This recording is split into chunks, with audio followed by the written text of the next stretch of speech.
ससुरारी और बनिया।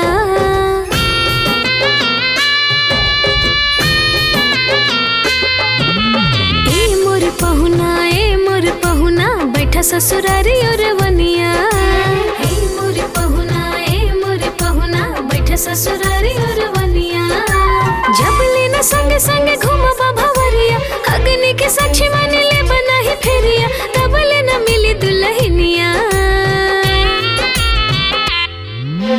ए मोर पहुना बैठा ससुरारी और बनिया।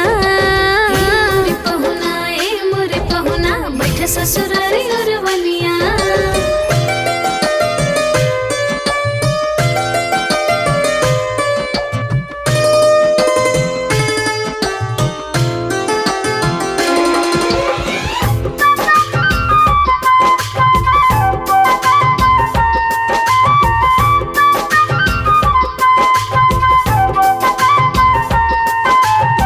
सात फेरा घूम के बान्हा 7 गो बचनवा, मन पड़ी तो के दुल्हन के कहानवा।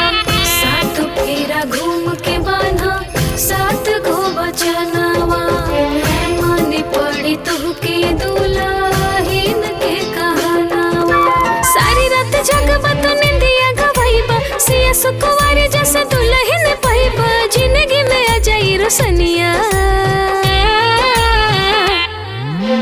ए मोर पहुना बैठा ससुरारी और बनिया। ए मोर पहुना बैठा ससुरारी और बनिया।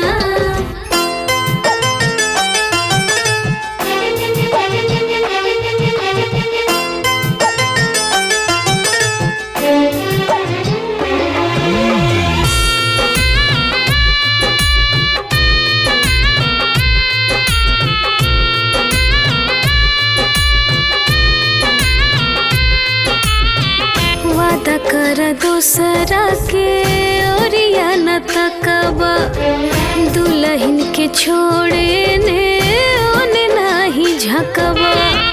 वादा कर दूसरा के ओरिया न तकबा, दुल्हन के छोड़े ने ओने नाही झकबा। दाहिने हाथवा में लेके अपना सिंदूरवा, ठीक दाना मांगिया में अब त सिंदूरवा, पूरा होई तबे नूर समिया।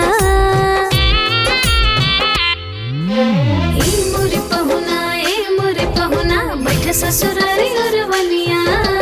ए मोर पहुना बैठा ससुरारी और